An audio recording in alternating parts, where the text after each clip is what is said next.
ضلع چاغی میں levies force کے 800 سے زائد اہلکاروں، رسالدار میجرز اور دفعہ نے پولیس فورس میں ڈیوٹی دینے سے انکار کر دیا۔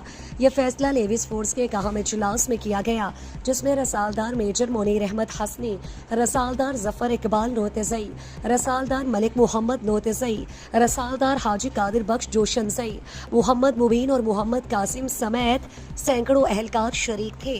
اجلاس سے خطاب کرتے ہوئے رسالدار قادر بخش جوشنزئی نے کہا، بلوچستان لیویز فورس ایک قبائلی اور علاقائی فورس ہے جو برطانوی دور سے لے کر اب تک ضلع کے دشوار گزار اور دور دراز علاقوں میں اپنی خدمات انجام دیتی آ رہی ہے۔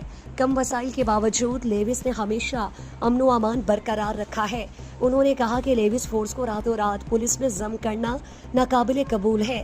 اس حوالے سے چاغی لیویز نے معزز عدالت عالیہ میں پٹیشن بھی دائر کر رکھی ہے، جس پر اسٹے آرڈر جاری ہو چکا۔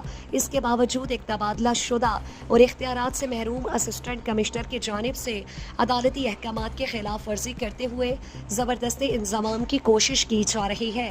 لیویز اہلکاروں نے واضح کیا کہ جب تک عدالت کا حتمی فیصلہ سامنے نہیں آتا، وہ کسی صورت پولیس فورس میں شامل ہو کر ڈیوٹی انجام نہیں دیں گے۔